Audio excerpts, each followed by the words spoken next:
Hey everyone, welcome to the second episode of Analog with Joe and Paul. I'm Joe, your host. In case you missed our pilot, this show is structured like this. I will open up each program with some thoughts on the topic of the week, and then I'll bring in my co-host Paul to dive in deeper to that specific topic. So let's get started on the topic of episode 2, and that is words mean things. This is a pretty simple statement, but it carries profound implications.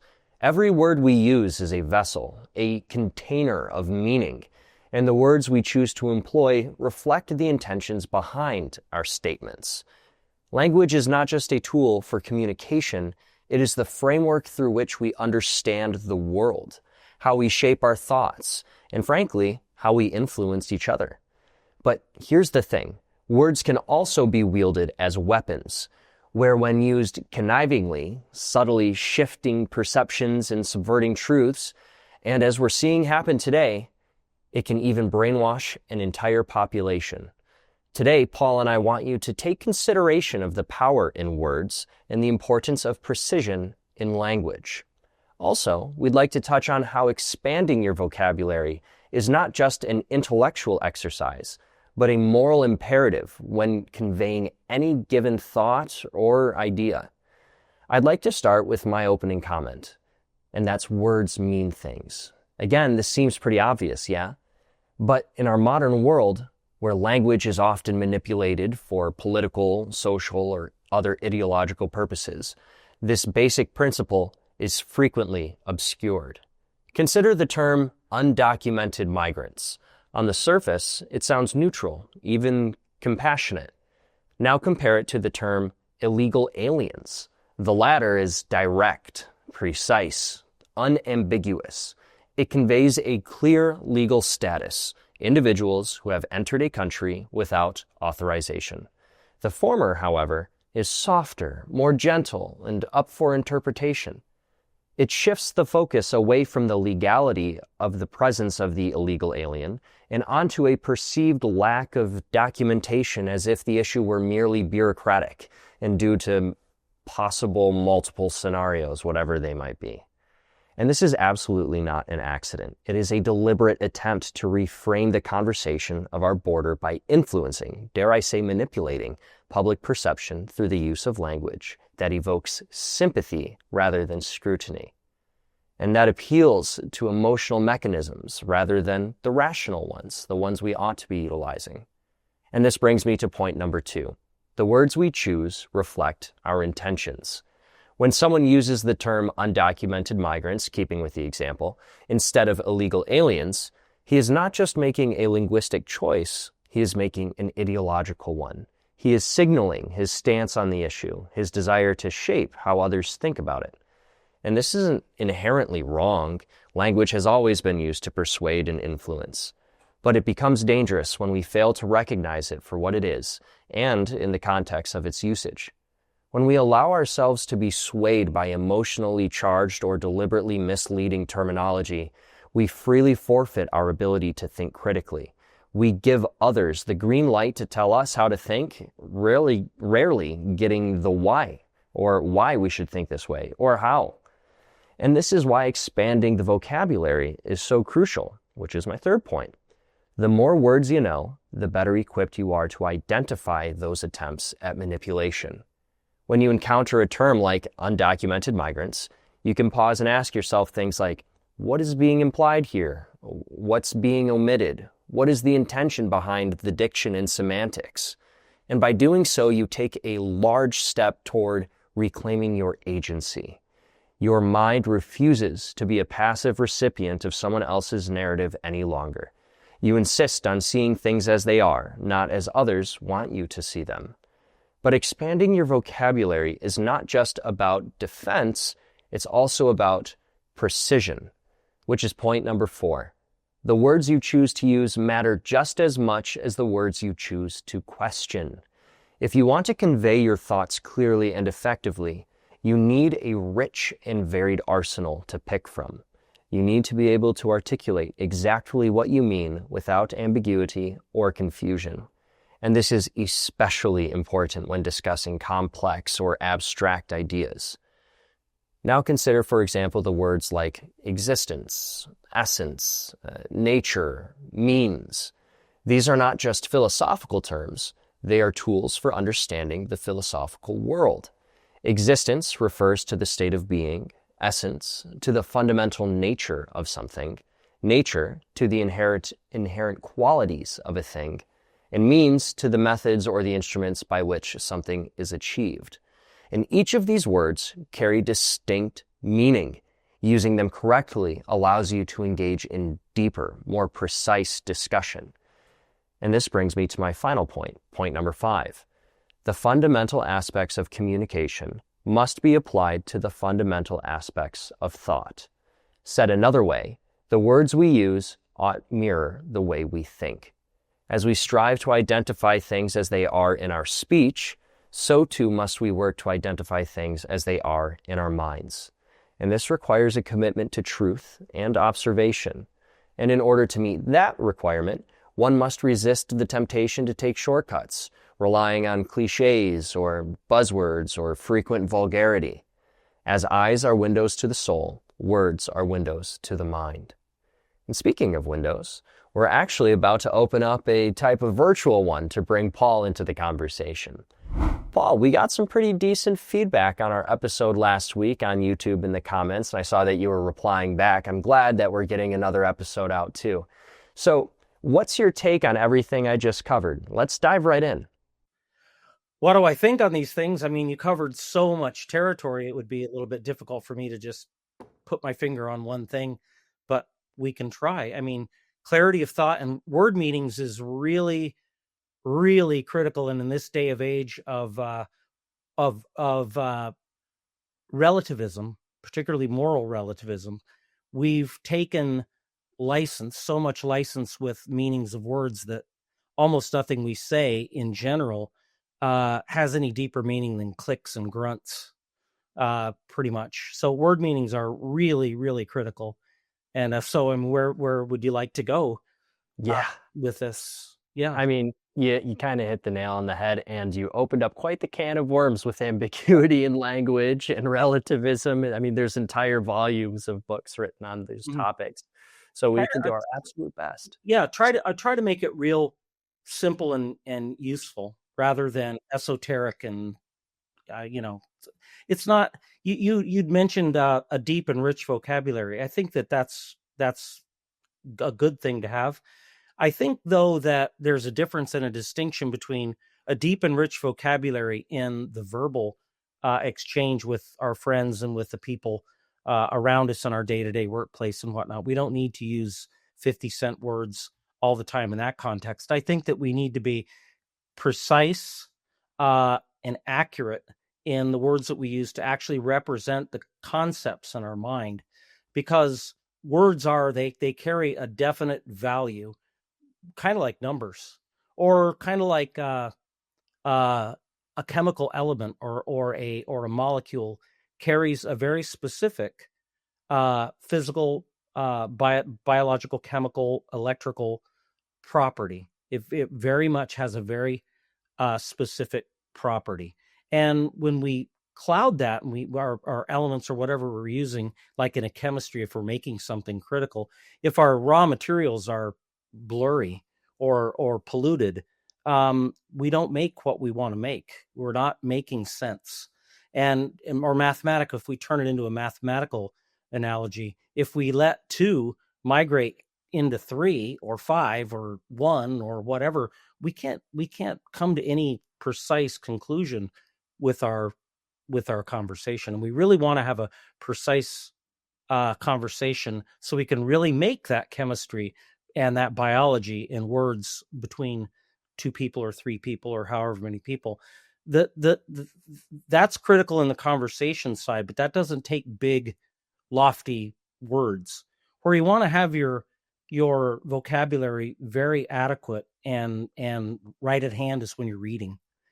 When you're reading, you want to really make sure that you're reading something and you know what all those words mean. You don't have to use these words in a day-to-day conversation to try to impress people or whatever. But it's really, really important that when you read, you understand the words that you're reading. And particularly if you're reading something that's very complicated, and I think maybe even particularly of a certain age, we'll say pre 20th century, the language was much more rich and nuanced, and much more beautiful. Frankly, it had an aesthetic appeal to it too, and that actually carried the message, helped to carry the message.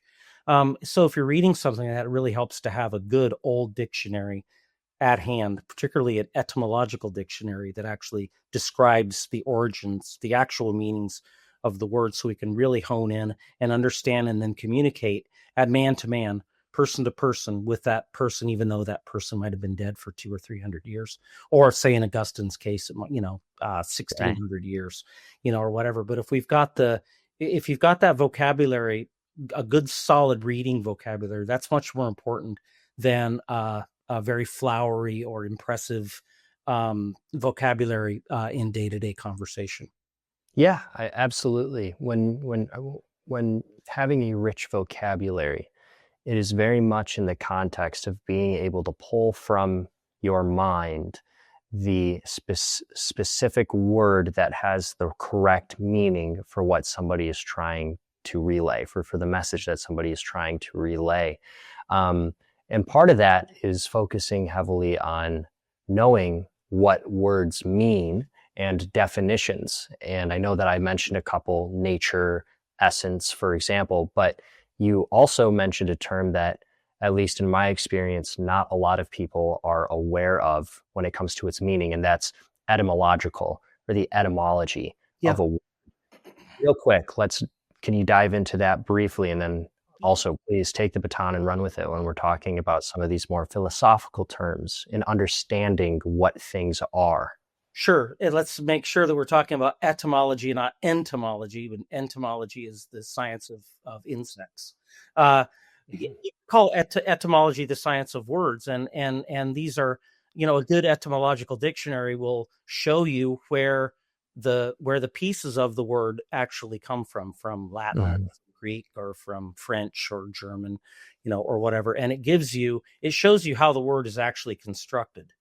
And the words are more than just clicks and grunts. Each word is like I think I point out in my book, each word is like its own little microcosm of a mythology. It's got a meaning that goes back all the way to the beginning, of the word itself. And the more we can be in tune with that, and the more that we can honor that, the more we can communicate with each other in a universal, timeless realm, rather than being lost in this cesspool of ambiguity, where every other word we have to cover our behinds. We're keeping that in there. We have to cover our behinds with the word like, which is ubiquitous. It's everywhere. Most people, it's every other word is like, and they're not making an analogy. They're not making a comparison.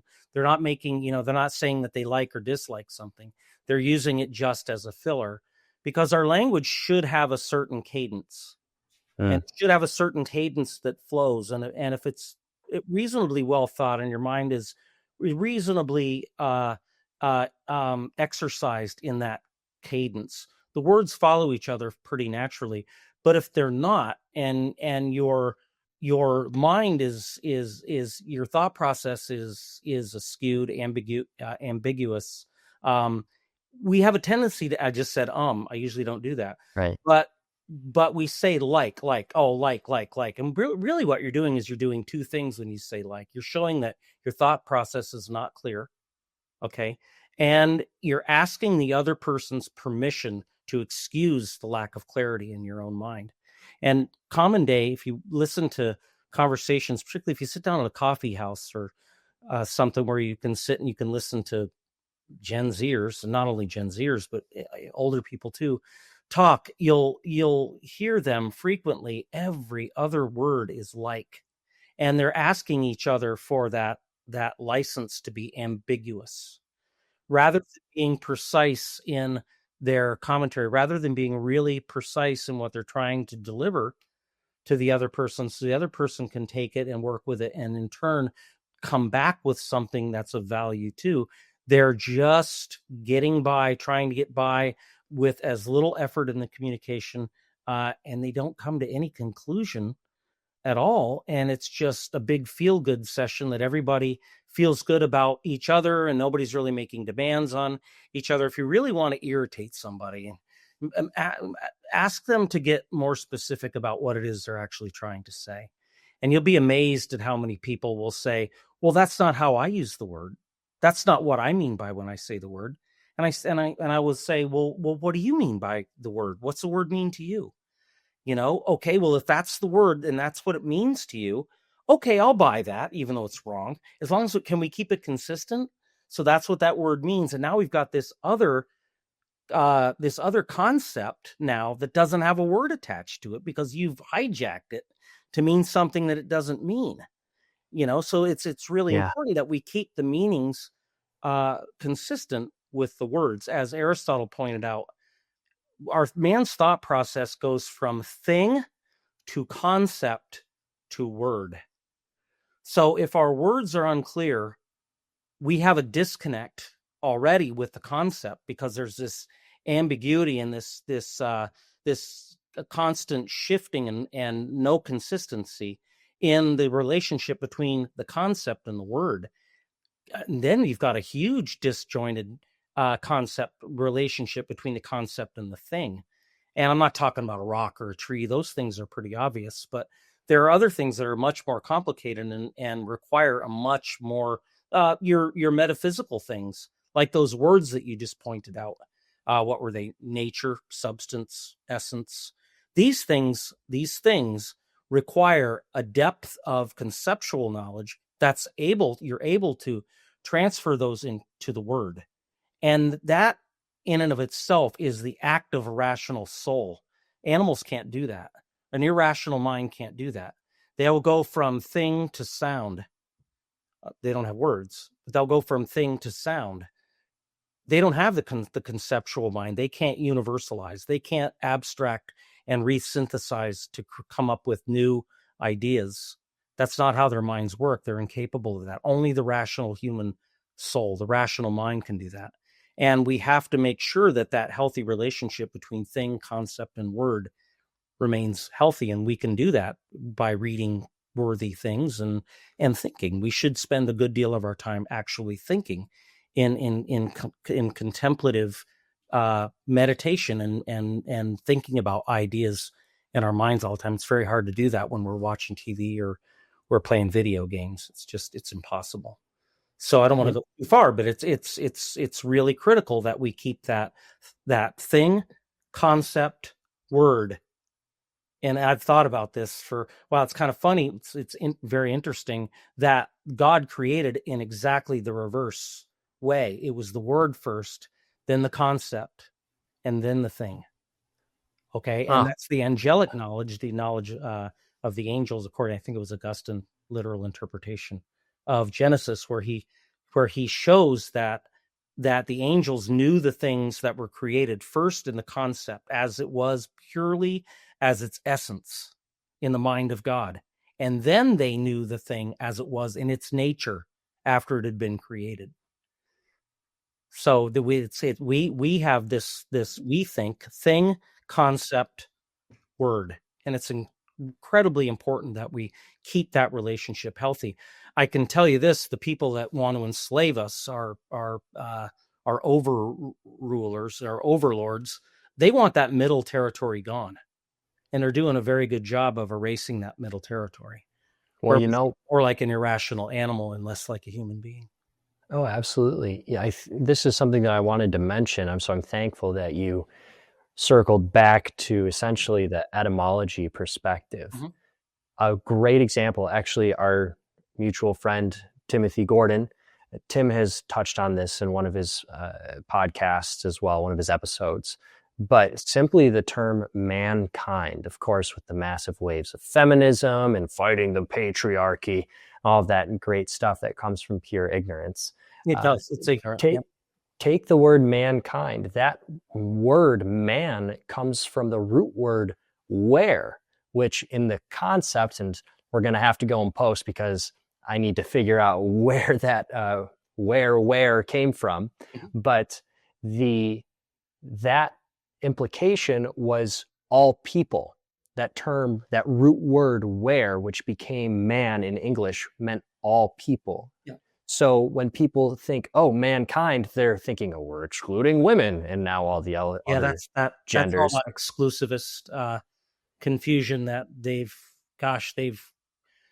worked that into every interpretation of the Bible, all in so many interpretations of really critical historical documents and whatnot, much to the detriment of scholarship, because it's really hard to understand, really get down to, we're getting further and further away from not only the meaning of words, but we're getting further and further away from the original meaning of many of these documents, because how much we've polluted language and demanded that all these gender inclusive terminologies come about. I mean, let's face it, I don't use he or she. I think it's really, it's ignorant. Unless the only time I use the gender specifically is when I know specifically what the gender is. If I don't know what the gender is, or I'm talking about mankind universally, the species man, I'm not talking about, there's no species woman. There's only species man. It's distinct between the species of insects and horse and fish and all the other things. We don't, there's no species woman. Woman is a gender of the species man. She's man. She's part of mankind, perfectly legitimate and perfectly equal part and necessary part of mankind.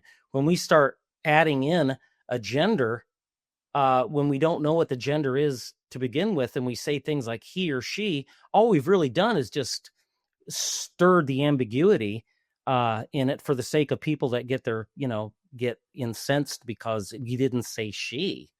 I mean, I'm not saying he when I say man, or if I say universally, I say if a person crossed the road and he were hit by a car, well, how do you know it was a him? Well, I don't. I'm using him in the universal genderless context of rather than they. You don't say if a person was crossing the road and they were hit by a car. Well, they is plural. Nor do you say it. Yeah.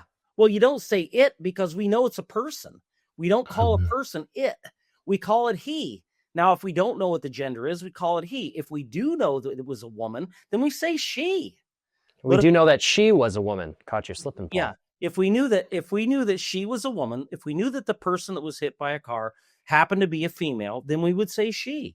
But if we don't know the gender, we just say he. And it doesn't mean that it's necessarily male. It just means it's universal and we don't know what the gender is. So we use the universal term, which is he, rather than he, her, or he, them, or whatever they're doing these days, which is, it's his or hers.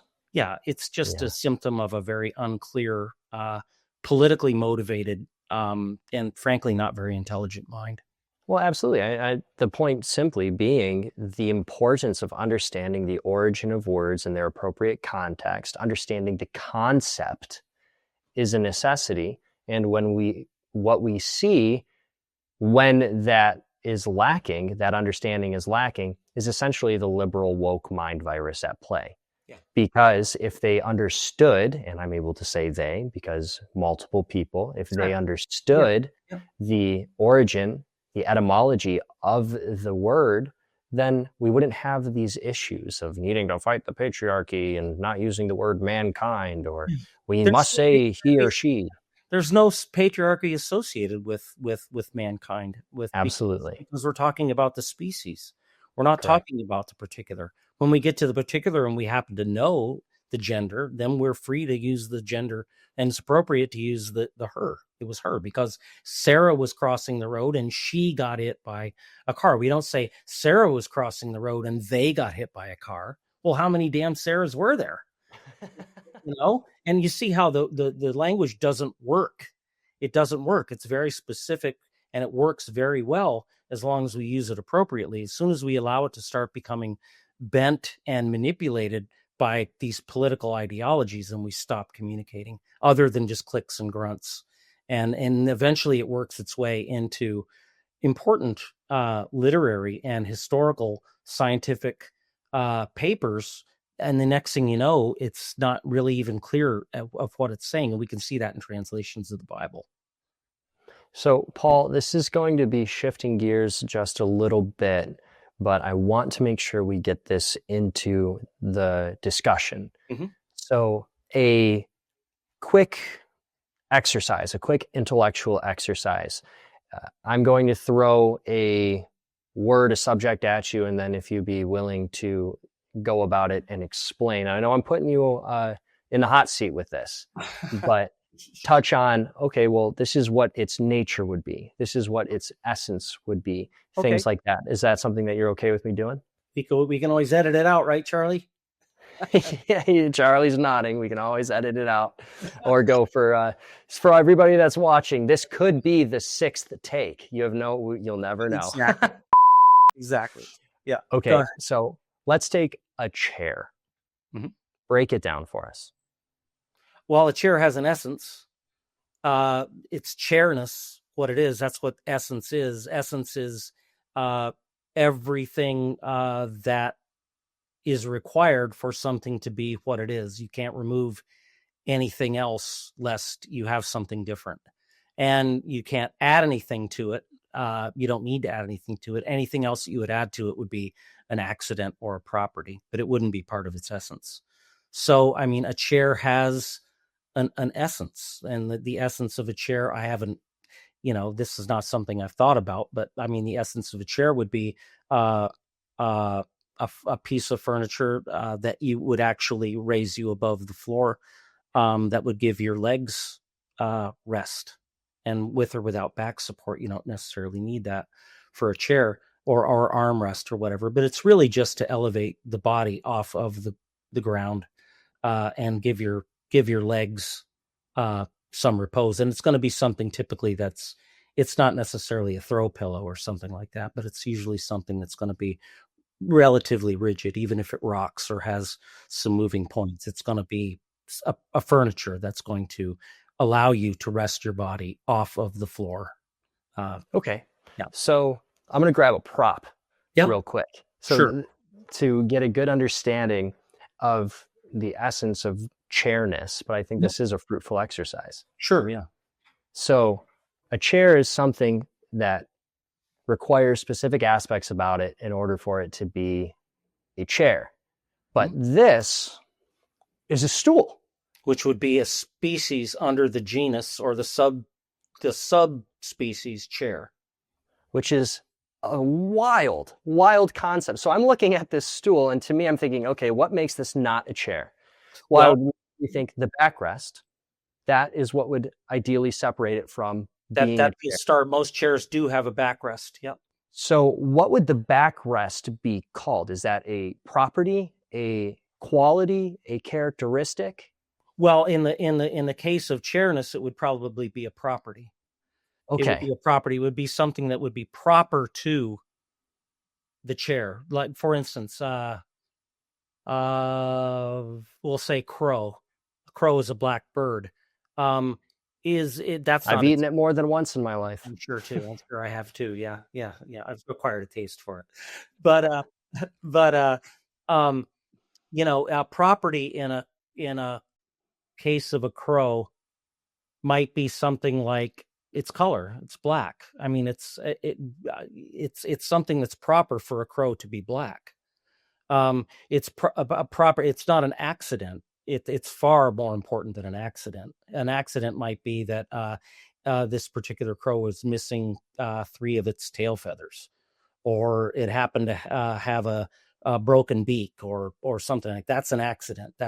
It's like this shirt is accidental to my being. It's not essential, or even, well, it would be proper to my being, seeing as this is a family show. But it's not essential. The length of my hair that I haven't had a chance to get a haircut in a while is not essential to the essence of my humanity. but what would the essence of man, we'll just say traditionally, is rational animal. So it requires the animal body and the biology, but also the rational aspect of it, the rational soul. So when we say rational animal, we mean man, mankind. That includes female. Okay. Now let's stop right there. So the chairness, insofar as that goes, the backrest would be probably fall under the category or the realm, the category of property. So you've got the stool that you picked up there, and we can further specify what that is under its heading. This genus would be furniture. Then the under that genus, a species under that, which becomes its own genus, would be chair, and then under that somewhere would be stool. So we can further and further and further identify something and categorize something, all the way down to the concrete thing, the substantial object that actually it's here. This is it. That's primary matter. All those other stages before are secondary.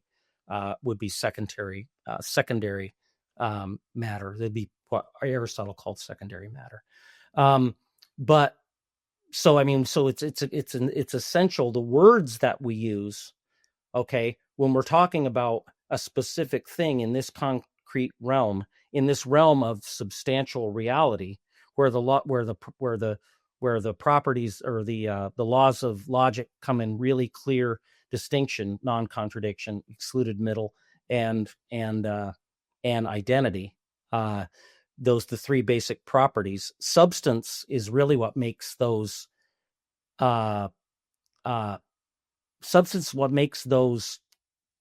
function in this world, in this material realm, because you have now material. This glass can't be any other glass. It can only be this glass. So there we have the law of identity. And I can't be me and this glass at the same time and in the same respect. Okay. And there's the excluded middle. Okay. And this glass cannot be this glass and not be this glass in the same way and at the same time. And there's your law of non-contradiction. So everything functions in that reality, in the material realm, very clearly. And also, we could get into later, also in the secondary metaphysical realm of concepts too. They have to function the same way.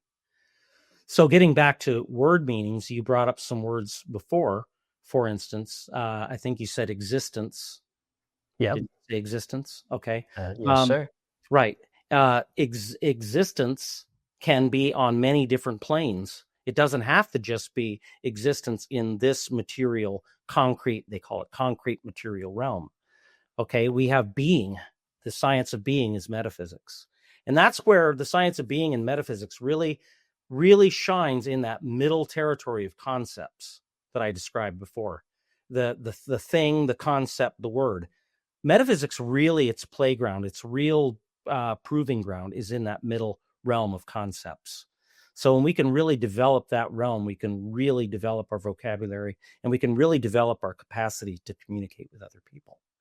And the realm that we're in now, particularly is virtual realm, because our podcast is analog, and our whole purpose for being here is to try to pull people back into the analog realm of God's created natural realm, away from this virtual realm. We really need to practice as much as possible developing in the cultivation of that middle realm that makes us truly a rational soul, rational animal. Our body makes us the animal, the rational soul, rational animal.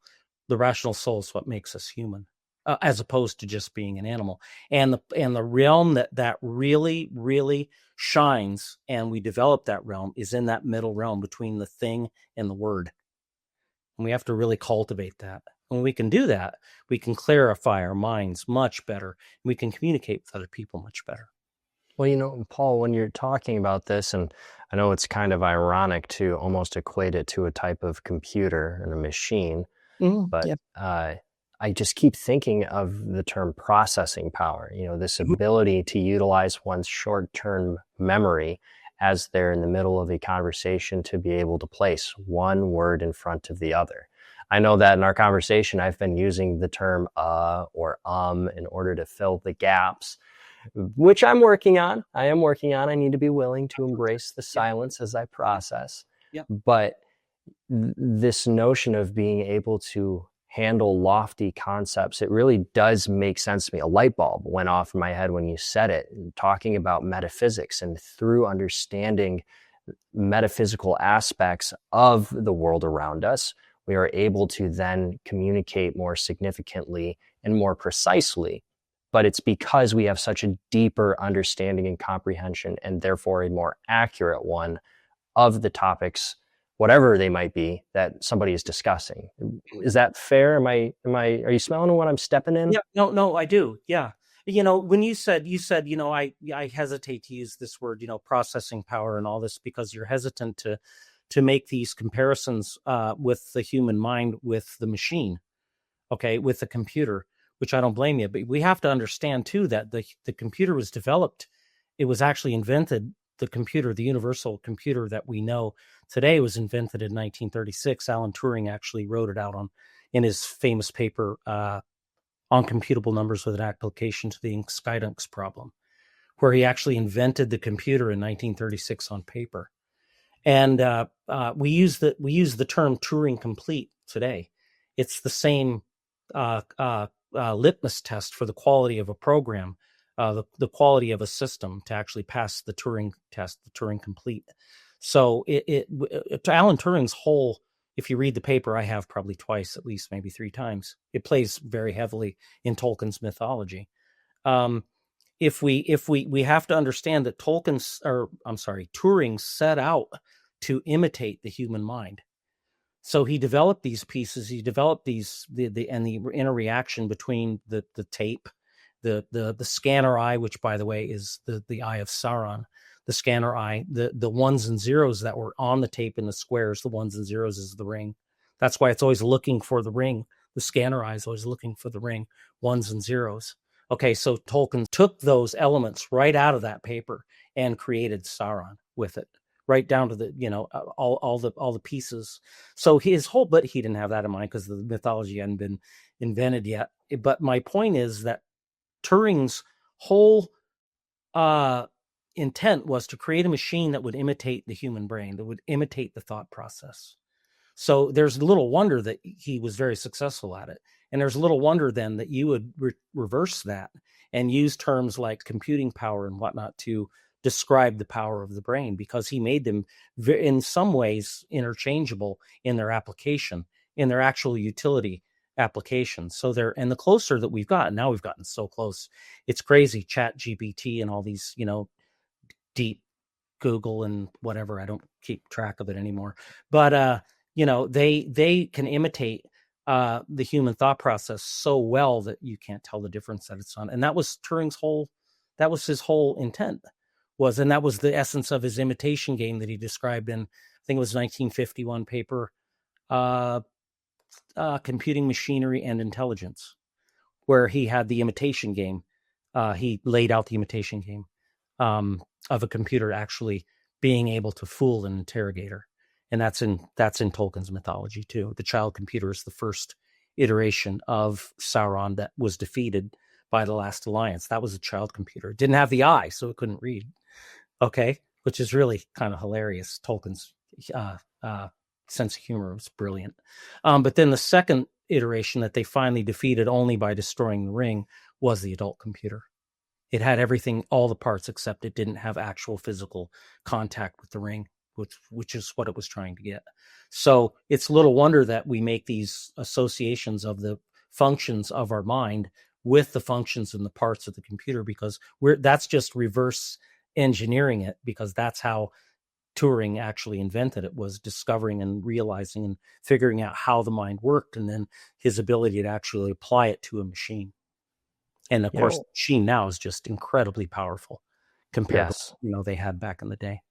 Yep. It absolutely is. And I appreciate that explanation. With probably 3-4 minutes left in our discussion for episode 2, which has flown by just as fast, if not faster, as our first episode's discussion. Yep. You mentioned something that sparked another question / thought in my mind. So you said that there are multiple aspects of existence. And so I have that over here in this compartment. Okay. Yep. And then while you're saying that, I remembered a interaction that I had on X, formerly known as Twitter, where I ran a poll and I said, do you believe in God? Are you Christian? Are you agnostic? Are you an atheist altogether, where you actively reject the notion that God could even exist? Mm-hmm. And a gentleman commented under there, and we went back and forth. He's an atheist. And I asked him over X, have you ever read Aquinas' 5 Proofs? Something very simple. If you're a Catholic, you absolutely should read those. Right. Yeah. And he said, no, I'm not. I'll familiarize myself. He responds back maybe 15 minutes later. So I appreciated the fact that he went out there and read them, which is already few and far between when it comes to online dialogues and interactions. Sure. Yeah. Uh-huh. But he said, those are just concepts. I only believe in things that science can prove. Well, first thing, go ahead. Oh, thank you. The last part of it being, so to me, he has this disconnect that the only possible existence is the material realm, but doesn't recognize the fact that his thoughts in their own right have existence too. Mm-hmm. And how does that compartment connect with the compartment that there are multiple modes of existence, but he rejects the idea of abstract thought being a valid tool in rationalizing the existence of God without incorporating any type of spiritual thinking? Well, am I explaining that well? Absolutely. Well enough. Yeah, absolutely. I mean, he's a product. I don't know him. I can't judge him, but from what you've described, he's an absolute perfect example of the product of the Enlightenment, which did away with Aquinas, did away with scholasticism. Bacon very much defamed the scholastics. He was the first. I would call Bacon the first intellectual a product of the Enlightenment. This is academia having been taken over by the state without the auspices and the safety net of the church. And it was they did away with. Bacon wrote a new organon. It was Nuevo Organum. I've read it twice. He's the father of modern science. Okay, where he basically did away with the organon of the logical treatises of Aquinas and defamed Aquinas and said the scholastics were all just about big words and not about making anything. The scholastics haven't made anything. They haven't made us rich. They haven't made us live longer. They haven't done anything to help us out. Let's get down to brass tacks and let's work on let's find one fact at a time and build on that. And before you know it, we'll know the essence of the stars and we'll know how everything works and we'll be able to live forever and we'll never get sick and everything will be great and we'll undo the fall. And he pretty much says that in the last paragraph. Will undo the fall of Adam. Okay, the Enlightenment that really set off. He also in that work he also described the 4 things that are barriers to human knowledge in his mind, which was the tribe, the marketplace, the theater. Oh gosh, and what was the other one? I'm just off the top of my head. It'll come to me in a minute. But there were 4 of them, and it might have been the tribe was the family. Anyway, what this did was it set the stage for Descartes' meditations, and Descartes responded to that because Descartes read Bacon's work diligently. And then he responded to it. And that's why Descartes is also given much credit for being the father of modern science between Bacon and Descartes. But it was all about doing away with metaphysics. They did away with philosophical wisdom, and they really invested in practical wisdom, which in Tolkien's terms, practical wisdom is Saruman. In Tolkien's terms, philosophical wisdom is Gandalf. Gandalf the Grey in the beginning, because he's pagan Greek, philosophy, he's gray because he's uncertain too. But when he comes back after what happens in Moria, which we could get into some other time, he comes back as a Thomistic theologian, Gandalf the White, and now he's completed with Christian revelation, and that's why he's so powerful. But he can't fight the chip, and the chip is the Tower of Barad-dûr, where Sauron is. So it's the microchip in the cerebellum. The cerebellum is Mordor. So to get back to your guy, he's been trained by that very materialistic, positive science, okay? Where if you can't taste it, touch it, see it, smell it, feel it, beat somebody over the head with it, it doesn't exist, okay? So if you ask this same guy in a conversation where he didn't have access to his phone or whatever, you ask him, what do you mean by science? He would be very, very vague about what the term everybody is. They don't even they use the term, believe the science, or, I trust in science. And when you ask them what it is, they have no idea what it is. But science etymologically is from the Latin scio. I know, it's just human knowledge. And it changes all the time. It changes with our constant finding things out to be different. I'd like to have a nickel for every time somebody said, well, the universe isn't what we thought it was all this time. We're going to have to rewrite all the books. That happens all the time. So you ask, I can't tell you how many teachers I've had conversations with. You ask them, well, what does the word education mean? They don't know. They haven't got a clue. They'll beat around. They'll say, it's where we teach kids and this. No. What's the word mean? What's the actual word mean etymologically? It means from out of, ducate, with authority, to lead out with authority.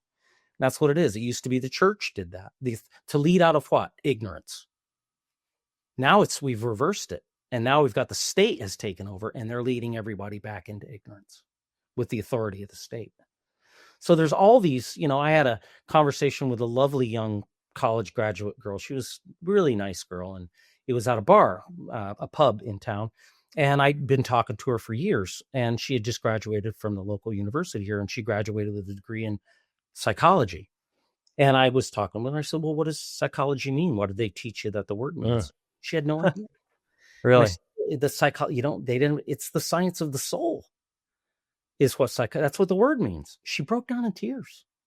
She literally broke down in tears because she realized that she'd spent all this money and she'd been through all this, now some, 16 years of school.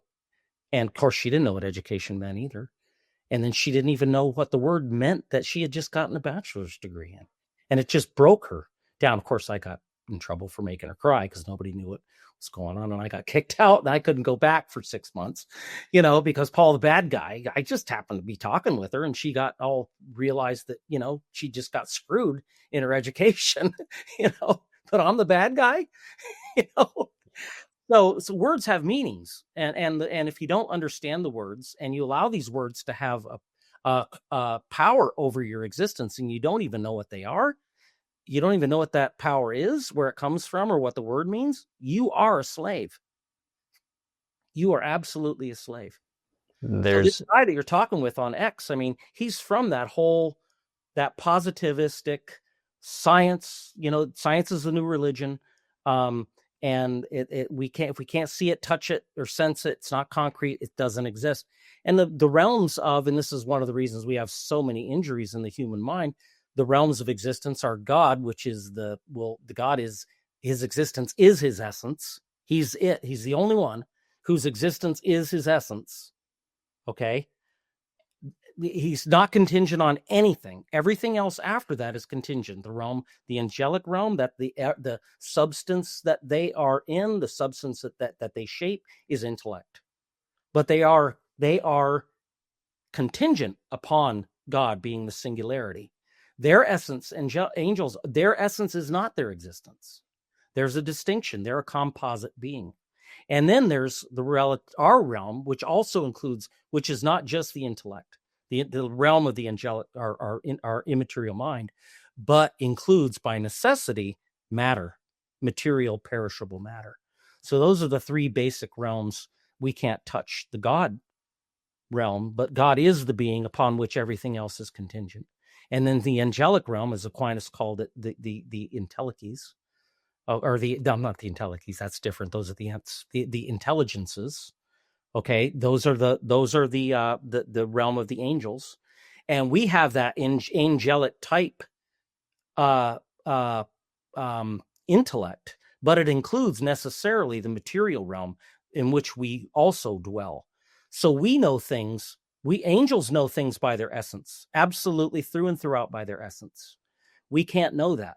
We have a part of that reality, but our reality also includes the material realm. So when we know things in our realm, they have to have a material reality, a material component. But that doesn't mean that the angelic realm above us doesn't exist, and that all those intellectual concepts don't exist, because they do.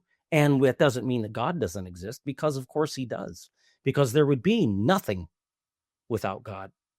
Everything is contingent upon God, because his essence is his existence. Yeah, so well, this is really critical, and that's why they're trying to stomp it right out of our minds. it's almost like there's an infinite amount of topics to discuss once we start dealing with God. Everything's connected. Yes. Everything's connected. So we're pretty much at the end of the conversation for episode 2. Any departing thoughts that you'd like to leave the viewers with, Paul? Yeah, I'd like to leave the viewers with read. We have to read. And I can tell you, I've been sick the last few weeks, so I've spent a lot more screen time than normal. And I can tell you, it's not good for your brain. Screen time is not good for your brain. It limits our attention span, and it limits our memory. And it's distracted. I mean, if you spend any time on the screen, then you pick up a book and you try to focus and try to read, your eyes are all over the place. Your mind's all over the place. And then you might have read a paragraph, and you try to go back and remember, well, how did the paragraph start? Absolutely. That'll give you a cold slap in the face. And you realize, boy, I've got to read more, and try to eliminate filler words, like get rid of it. So the first episode, we learned that the importance of eye contact. It's very, very important. And in this one, we'll say maybe your great takeaway from this would be words have meanings that are very definite, and we need to stick to those words, or we're not communicating well at all. And we need to read. We absolutely need to read. We need to read a lot. Make that connection and get rid of the filler words. And you've come a long ways to coming back into the analog realm, because we'll always try to make what we do applicable, something that's actually practical that you can put into practice. All right. Thanks, Paul, for episode 2. As always, everyone, please be sure to comment your thoughts of the episode below in the comments section. Don't hesitate to share the episode with your friends and family. If you enjoyed watching, please give it a like as well. And we'll see you next time on episode 3 of Analog with Joe and Paul.